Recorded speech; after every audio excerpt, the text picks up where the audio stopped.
DIDM, yung sitwasyon ni Colonel Grijaldo, nagreklamo yung asawa. We are always talking about welfare ng mga tao natin. Nakakulong na yung asawa niya, pinutulan pa daw ninyo ng sweldo. Sino bang taga DP? DP. Upo ka dito. DP. Ano bang polisiya ninyo tungkol dyan? Bakit pinutulan ng sweldo si Grijaldo? Gamitin mo yung microphone. Sir, si Colonel Grijaldo, sir. Ano ka sa DP? Division Chief, sir. Ng? Policies, Plans, and Program Division. So you represent DP and the Chief PNP as far as the Grijaldo case is concerned? Am I right? Sige, sagutin mo lang yung mga tanong ko. Sige, anong sasabi mo? Colonel Grijaldo, sir, is considered allowed, sir. Allowed pay. Automatic leave of absence without pay, sir. Why? Na-contempt siya, sir, so hindi siya makapagtrabaho. And I don't know, sir, kung may order na rin siya, sir, as allowed pay. Hindi ba nyo titingnan na double whammy yan on the part of Grijaldo? Sobrang injustice na yan sa kanya. He's suffering from injustice sa pagkakulong niya ngayon for telling the truth. Dapat ang PNP, you should be proud of him for standing for what is right and for standing for the truth. Dapat i-consider yung bayani yung si Colonel Grijaldo dahil hindi siya nagpapatinag eh. Sinasabi niya katotohanan. Kahit na i-contempt niyo ako ilang beses dito, kahit na ikulong niyo ako ng ilang beses, basta yan ang katotohanan, panindigan ko yan. Dapat, he deserves your applause. Kayong PNP, tinayo niya yung bandera ng institusyon ng PNP na kami ay ganito. Hindi kami natatakot kahit sino mga congressman kayo dyan na mag-intimidate sa akin. Basta katotohanan lang ako. Bakit ginanon ninyo yung tao ninyo? Isn't it very double injustice on his part? Na wala na makain yung pamilya niya dahil pinutulan niyo ng sweldo? Hindi naman niya, he did not violate any law. To tell you frankly. Ay interpret na ninyo yung batas to the detriment of your people? Ganun ba yun? You should implement, you should interpret your policies to the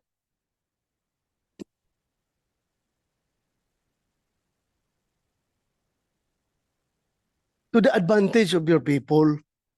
Tingnan nyo, you should be liberal enough to interpret your own policies. Hindi yung porki nakakulong, i-apply ka agad yung no work, no pay, i-apply ka agad ninyo yung, ano ba yung policy natin dyan pag nakakulong? Sabi nyo, yung naka-incarcerated na tao or kwan is automatic, putol ang kanyang sweldo. Kawawa naman yung tao. Yung ginagawa natin yung policy na yan, ha? The intent of that policy is to make sure na yung mga eskalawag na pulis natin na nakakulong ay hindi na mag-enjoy sa sweldo niya. Is Grijaldo eskalawag? Kaya for purposes of discussion, sabihin nyo, isa, wala kami magawa. Yan ang polisiya natin. No work, no pay. At kapag incarcerated, putol ka ng sweldo. But still, dapat may puso kayo sa tao ninyo. Kung nangyari sa iyo yung ginawa kay Grijaldo, anong sabihin mo? Sige nga, I would like to get your opinion. Sige, you open the mic. Ikaw, nagsasabi ng totoo sa isang congressional hearing. Kinontempt ka, ikinulong ka. Ngayon, nakakulong ka na, pinutulan pa ng PNP yung sweldo mo. Wala ka ng pagkain yung pamilya mo dahil wala ka ng sweldo. Yes, sir. Ano masasabi mo? Sir, I think I will have the same sentiments with Colonel Grijaldo. Correct. Yes, sir. Particularly that he is my classmate, sir. Oh, so your classmate. Ha?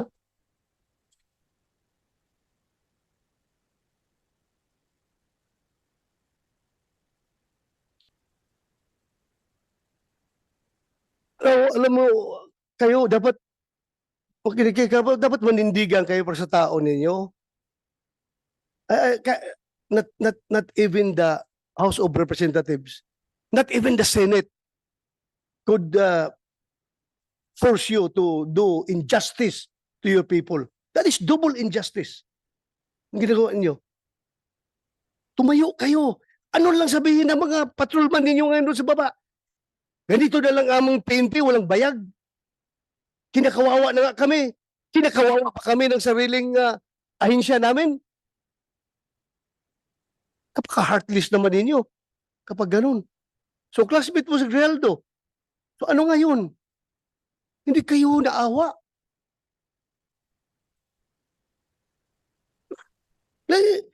Then I would like to acknowledge the presence of Senator JB Ejercito. Thank you, Your Honor, for joining. Alam mo,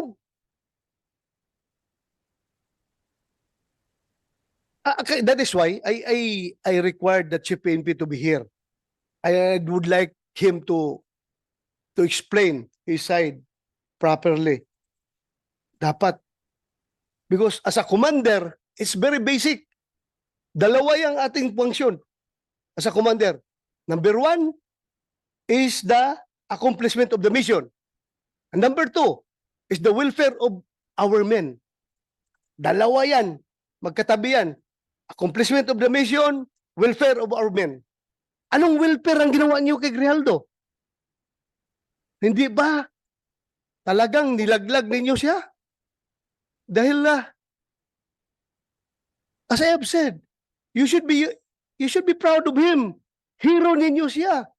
Porke galit sa kanya yung Quadcom, galit na rin kayo sa kanya. Tama ba yun na behavior ng isang institusyon na dapat tinitingnan ang kabutihan ng kanyang mga membro? I don't see any reason behind bakit ganun kayo mag-treat ng tao ninyo.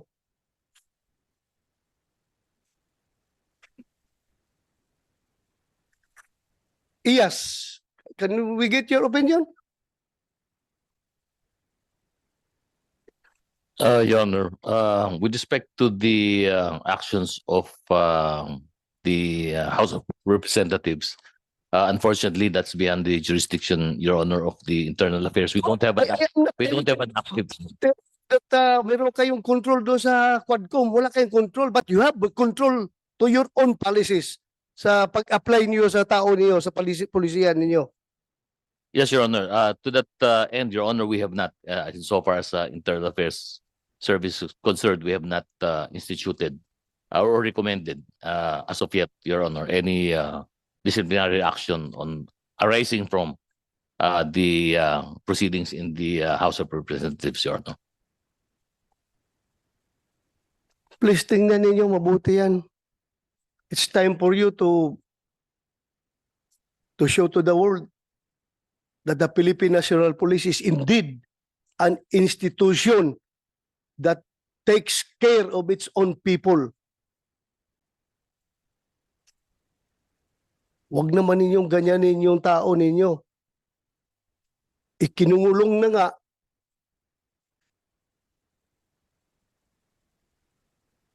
Sobrang injustice na na-experience niya ngayon, putulan pa niyo ng sweldo. Paano ang pamilya niya? Paano yung pag-aaral ng pamilya niya? Paano yung pagkain nila pang araw-araw? Wala na siyang sweldo. Okay lang sa akin yun kung iskalawag yung tao. Kung ninja cup yung tao, go ahead. You punish him. Pero for standing for the truth, for doing what is right, and for not giving in to the intimidations na ginagawa sa kanya ng Quadcom, kayo rin, sasakay rin kayo sa Quadcom na pati sweldo niya, puputulin ninyo. You should be liberal enough to interpret your own policy to your people. Kayo ba sa armed forces? Ganun din kayo? Kapag ang tao ninyo ay nakulong, na contempt, puputulan rin yun na sweldo?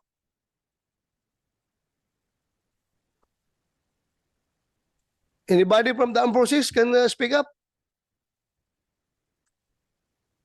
General Mortelo, sir, from the Yes. AFP. In our case, sir, it's all based on the legal requirements of to discipline our people. So it's all within the bounds of policies within the organization. We have yung tinatawag namin, sir, na the right of the commander to institute punishment. So meron sa the AW 105, sir. So any commander, even down to the smallest unit, can impose punishments based on the to institute discipline within the organization. So hindi basta-basta. Meaning, the commander still has the discretion. Yes, sir. Yeah. Discretion, yan ang pinaka-magic word yan. Discretion mo yan, being the commander. Nakita mo yung sitwasyon ng tao mo. May discretion ka. Di ba? Yes, sir. Alam natin, paglaban natin mga tao natin. May mga tao tayo na hinaharas ng mga politiko doon sa baba. May mga tao tayo na kung ano-ano na pinagpapail na kaso. Ito, kaso talaga sa korte, ha? Harassment cases dahil nga, ako mismo, may mga kaso ako noon na harassment cases from politicians because hindi ako nag-give in sa kanilang kagustuhan, sa kanilang pansariling kagustuhan. Hindi ako nag-give in. Kinasuhan ako. Pero, at least ang PNP namin noon ay hindi ako pinutulan ng sweldo. May kaso nga ako eh. Pero hindi ako pinutulan ng sweldo. Dahil nakita naman ng PNP leadership na itong tao na ito nagtatrabaho lang. Nasagasaan ang politiko. Ngayon, nagalit ang politiko, rumisbak, kinasuhan. So bakit ko puputulan ng sweldo itong tao na nagtatrabaho? Sa taong matino. You have the discretion being the commander. And your discretion, using your discretion, you should consider always accomplishment of the mission and welfare of your men. Yung pagpuputol yun ng sweldo kay Grijaldo, what mission have you accomplished? Meron kayo mission na na-accomplish doon? Wala. Wala. Yun na po. Nandito kayo mga pulis, makinig kayo. Nagsusuot kayo ng uniforme na yan. You're wearing that badge. You're wearing that badge. You stand for what is written on that badge. Ipaglaban ninyo yan. Huwag kayong magpaitoy-itoy sa mga politiko. You know what I mean? Huwag kayong magpatuta-tuta sa mga politiko, Yung mga politiko na yan, hindi yan nagtitraining. Kayo, nagtraining kayo, yung sweat, blood, and tears ay nagsipaglabasan sa inyong katawan dahil sa training na yan. At gaganunin lang kayo.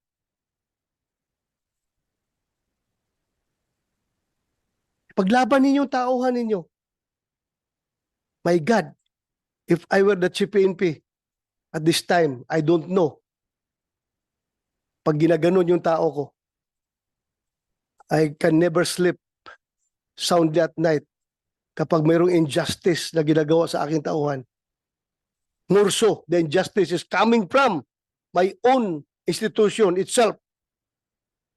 Sabi ko kasi magpakamatay ako para sa aking tauhan kapag ginaganyan yung tao ko. Lalong-lalo na kapag ang tao ko ay nagsasabi lang ng katotohanan at pinanindigan kung ano ang tama. DP, you relay my messages to your to the DP. And to your Chief PNP, i-relay nyo yung mensahe ko. Sana naman nakikinig kayo. Hindi ko kayo pwedeng diktahan on what to do because that is already overreach on my part. May sarili kayong chain of command. Sundin ninyo. Pero sa akin lang, as may oversight function, nakikita ko talaga sobrang ng injustice na ginawa nyo kay Grijaldo. Paglaban nyo yung tauhan nyo. Lalong-lalo na, classmate mo yun. Sobra. Sobra ang nangyari sa kanya. Eh, anong sabihin ngayon ng ibang mga opisyal ninyo? Ibang mga tauhan ninyo? Ganito pala ngayon. Hindi pala ako kayang dipinsahan ng aking sariling institusyon kapag ako'y lumalaban sa tama at sa katotohanan. Hindi pala ako kayang dipinsahan. Bagkos ako pa'y pinutulan ng sweldo. Ano makakain ng pamilya ko kapag ganun? Makonsensya naman kayo. What happened to Grijaldo may happen to you. Pwede mangyari sa inyo yan. At kapag ganun kayo ka-weak as an institution, I don't know what will happen to the PNP. Lumaban kayo. Labanan ninyo yung tama. Huwag kayong magpa-kuhan dyan. Yes. Sir, I would like to inform the Honorable Senator that the PNP is apolitical po, sir. With regards to Colonel Grijaldo po, sir, it may po meron mga reasons kung bakit yung sinasabi niyo po, sir, na naputulan siya ng sahod. It may be the resource person, si Colonel Uliciano. Hindi po niya alam yun, sir, Your Honor. So, baka may mga reason naman po, sir. Alam Thank you, ko ang sir. reason, no work, no pay. Yun nga, but what I'm telling you is about the welfare of your men, that you should be liberal enough in implementing your own policies. Tingnan yung kabutihan ng tao. Because hindi ka forever, Kenneth, Regional Director, may chance rin na mangyari sa iyo yan. At kung pag nangyari sa iyo yan, what will you feel? Yung injustice. I am not telling you to PNP to be political. We're not talking about politics here. We are talking about the welfare of your people. We are talking about your institution. There's no political behind my statement. What is behind my statement is yung aking pagiging pulis. Kasama niyo ako. Hindi ako outsider ng PNP. And I love the PNP. Hindi. Yung pinanggalingan ng mga pinagsasabi ko, hindi. Dahil nasa kabilang bakod kami ng politics. Wala. At akin dito, ano yung uniforme na sinusuot ninyo at willing kayo na mamatay sa uniforme na yan. Yun ang aking sinasama ng loob, Kenneth. Huwag ka magsabi ng apolitical. This is not all about politics. This is all about the PNP as an institution na you should look out for the welfare of your people. Yun ang kinasama ng loob ko. Sir, Go ahead. sir, kami nga po ay nagpapasalamat dahil kasama niyo po kasama namin po kayo, sir, as the former chief PNP. However, ang sinasabi ko po, sir, baka naman itong si Colonel Ulicanio, hindi niya alam yung underlying circumstances kung meron pang dahilan kung bakit po naputulan ng sahod si Colonel Grijaldo. Yun lang po, sir. Then inform us kung ano. Huwag tayong ilatag natin ang baraha. Ilatag natin ang baraha kung bakit talaga ninyo ginanon yung tao. Tatanungin natin. Yes, sir. We'll, Did he violate the law? Meron ba siya binayulit na batas? Yung pagka-contempt niya, kasalanan ba niya yun? Kasalanan ba niya? I'm sure all of you were watching the proceedings. Kasalanan niya kung ipagtayo niya yung katotohanan? Panindigan niya yung katotohanan? You want to say something? Yes, sir. Based on our policy, sir, yung allowpay po kasi, sir, once hindi siya makapag-perform, katulad nung nakulong, sir, so he will be issued orders as allowpay, sir. Then, corresponding to that, yung salary niya, sir, talagang puputulin din. based on the Wala akong question dyan. Alam ko may mga policy na ganyan. What I am telling you about is how you interpret your policies. Maawa naman kayo sa tao ninyo. Yun lang sa akin. Welfare of your men. Yun lang sa akin. Ah, I hope you get me right. I hope. Hindi ko sinasabi na pag walang tapon niyo yung mga policy ninyo dahil ginawa yan, may rason yan. At ang rason yan, I should be clear to you. Bakit dating ginawa yan? Kasi yung mga eskalawag na pulis na patuloy pa rin na nagtatanggap ng sweldo kahit may mga kaso, yan, ginawa natin yan. Pero in the case of Grijaldo, dapat sabi ko nga sa inyo, dapat marunong kayo interpret your own policy to your advantage. Kayo, advantage ninyo sa inyo. Huwag naman na ganunin yung tao ninyo. So, yeah, you want to say something? Yes, sir. Sir, we will submit ASAP, sir, yung documents regarding Colonel Grijaldo, sir, to your office. And we will also inform yung office concerned, Your Honor. Thank you po. Thank you.